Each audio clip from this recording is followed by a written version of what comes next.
నమస్తే స్వరాజ్ న్యూస్ కి స్వాగతం. దేశవ్యాప్తంగా జనగణనతో పాటు కులగణన చేపడతామని కేంద్ర ప్రభుత్వం నిర్ణయం తీసుకోవడం పట్ల హర్షం వ్యక్తం చేస్తూ సిద్దిపేట జిల్లా హుస్నాబాద్ అంబేద్కర్ చౌరస్తాలో బీజేపీ నాయకులు ప్రధాని మోదీ చిత్రపటానికి పాలాభిషేకం చేశారు. దేశాన్ని అత్యధిక కాలం పాలించిన కాంగ్రెస్ పార్టీ చేపట్టలేని గొప్ప కార్యక్రమాన్ని కేంద్రంలోని బీజేపీ ప్రభుత్వం చేపడుతోందని బీజేపీ నాయకులు అన్నారు. రాష్ట్రంలో కాంగ్రెస్ పార్టీ చేపట్టిన కులగణన సర్వే వల్ల కేంద్ర ప్రభుత్వం సర్వే చేపడుతోందని కాంగ్రెస్ పార్టీ నాయకులు గొప్పలు చెప్పుకుంటున్నారు విమర్శించారు. రాష్ట్రంలో చేపట్టిన కులగణన సర్వే తప్పుల తడక సర్వే అని ఆరోపించారు. కేంద్ర ప్రభుత్వం పటిష్టంగా కులగణన సర్వే చేపట్టి కులాల ప్రాతిపదికన అందరికీ సంక్షేమ ఫలాలు అందేలా కృషి చేస్తోందన్నారు.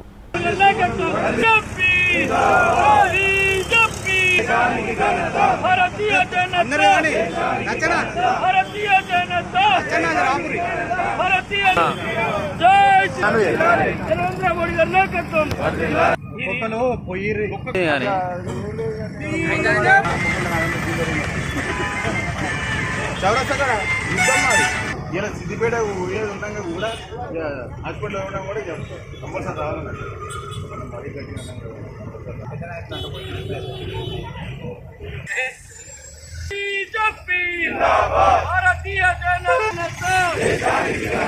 నరేంద్ర మోడీ గారి నాయకత్వం, బహుజన బిడ్డ నరేంద్ర మోడీ గారి నాయకత్వం, బహుజన బిడ్డ నరేంద్ర మోడీ గారి నాయకత్వం, జెపి నడ్డా గారి నాయకత్వం, జెపి నడ్డా గారి నాయకత్వం, కిషన్ రెడ్డి గారి నాయకత్వం,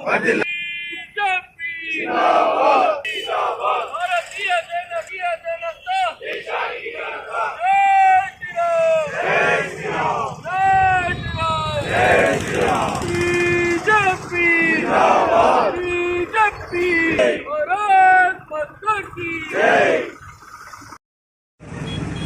గౌరవ భారత ప్రధాని బహుజనుల ముద్దుబిడ్డ నరేంద్ర మోడీ గారి నాయకత్వంలో ఈ దేశ చరిత్రలో ఎన్నో పార్టీలు పరిపాలించినాయి. ఎన్నో పార్టీల ఆధ్వర్యంలో ఎన్నో సంస్కరణలు వచ్చినప్పటికీ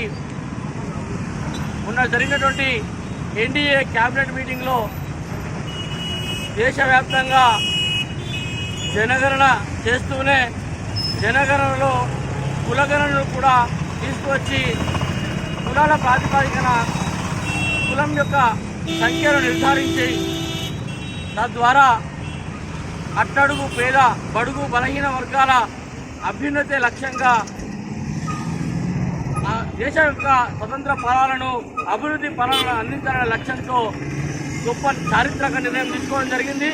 ఈ చారిత్రక నిర్ణయాన్ని ఈ దేశాన్ని అత్యంత కాలం పరిపాలించినటువంటి ఒక పార్టీ ఇవాళ మేమేదో గొప్ప చేసినాం, మేమేదో ఘనత వహించినాం, ఒక రాష్ట్రంలో మేమేదో తయారు చేసినామని చెప్పేసి తప్పుల తడక రిపోర్టులు తయారు చేసి బీసీలలో ముస్లింలను కలిపి ఎస్సీలలో క్రైస్తవులను కలిపి క్రైస్తవులు అసలు తెలంగాణలో లేనేలేరు, కానీ క్రైస్తవుల పేరుతోని ఇవాళ వాళ్ళకు ఫలాలు అందించేందుకు వాళ్ళ పండుగలు రాగానే గిఫ్ట్లు అందించడానికి ప్రభుత్వాలు ప్రయత్నం చేస్తూ ఉంటాయి.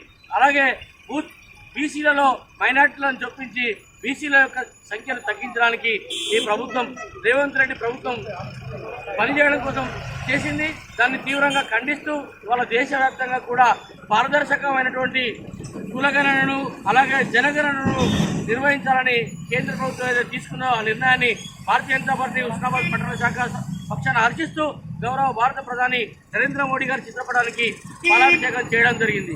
భారత ప్రధాని మోడీ గారికి హుస్నాబాద్ పట్టణ శాఖ పక్షాన ధన్యవాదాలు తెలియజేస్తా ఉన్నాం. హుస్నాబాద్ మండల పార్టీ హుస్నాబాద్ పట్టణంలో హుస్నాబాద్ మండల శాఖ తరఫున నరేంద్ర మోడీ గారికి పాలాభిషేకం చేయడం జరిగింది. అదేవిధంగా ఈరోజు కులగణనతో పాటు జనగణనతో పాటు కులగణన చేయడం జరిగింది.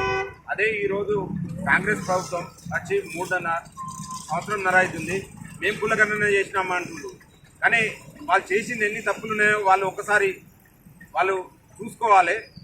ఎదుటి వారిని విమర్శించే ముందు వాళ్ళ ఏం చేస్తున్నారు అనేది వాళ్ళు అభ్యంతరం చేసుకోవాలి.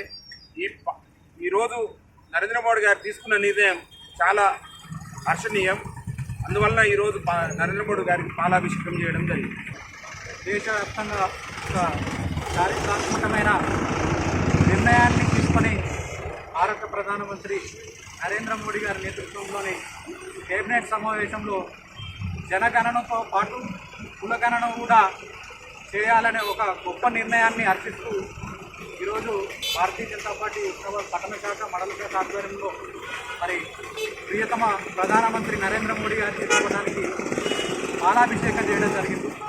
మరి దేశవ్యాప్తంగా 75 సంవత్సరాలు కాంగ్రెస్ పార్టీ ఈ దేశాన్ని పరిపాలించింది.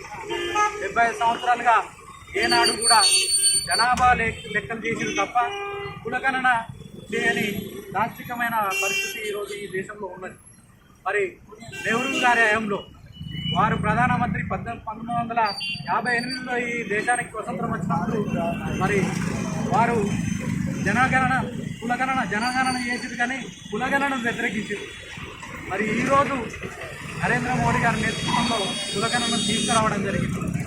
మరి కాంగ్రెస్ పార్టీ ఏం చేసినా మేము బెదిరిస్తేనే మరి కేంద్ర ప్రభుత్వం చేసిందని చెప్పి ఈరోజు స్థానిక మంత్రి పొన్నం ప్రభాకర్ గారు కానీ మరి ముఖ్యమంత్రి రేవంత్ రెడ్డి గారు కానీ మరి ఈరోజు వాళ్ళు దబాయింపు చర్యలు చేస్తూ ఉన్నారు. కానీ ఈ సందర్భంగా మేము వారిని ప్రశ్నిస్తూ ఉన్నాం. పొన్నం ప్రభాకర్ గారు దేశవ్యాప్తంగా 75 సంవత్సరాలు మీ పరిపాలన ఉన్నది కదా, ఇన్ని సంవత్సరాల బట్టి మరి కులగణన ఎందుకు చేయలేదని చెప్పేసి ఈ సందర్భంగా మిమ్మల్ని ప్రశ్నిస్తూ ఉన్నాం. ఈరోజు దేశ ప్రధానమంత్రి నరేంద్ర మోడీ గారు కులగణన చేస్తే ఈ దేశంలోని అందరికీ సమాన హక్కులు మరి కల్పిస్తాం, అందరికీ కూడా ప్రభుత్వ ఫలాలు ఏవైతే ఉంటాయో అందరికీ కూడా అందుతాయనే ఒక సదుద్దేశంతోనే కులగణన తీసుకురావడం జరిగింది. మరి ఈ సందర్భంగా వారిని మేము హృదయపూర్వకంగా వారికి కృతజ్ఞతలు తెలుపుతూ ఉన్నాం. ఈ తల్లిపుల్లి మాటలు ఆనుకోవాలని చెప్పి కాంగ్రెస్ పార్టీని మేము హెచ్చరిస్తూ ఉన్నాం. ఇది ముమ్మాటికి నరేంద్ర మోడీ గారి నిర్ణయం, అది దేశ ప్రజలందరూ కూడా హర్షిస్తూ ఉన్నారు. మీ నిర్ణయం కాదు, 75 సంవత్సరాల నుంచి ఏం బీకిర్రని చెప్పి ఈ సందర్భంగా కూడా మేము అడుగుతూ ఉన్నాం. కాబట్టి ఇవన్నీ మర్చిపోవాలి. దయచేసి మరి కాంగ్రెస్ పార్టీ ఇప్పటికైనా ఒప్పుకోవాలి, మీదే తప్పు, 75 ఏళ్ళుగా మీదే తప్పు, కాబట్టి దీన్ని మానుకోవాలని చెప్పేసి సందర్భంగా తెలియదు.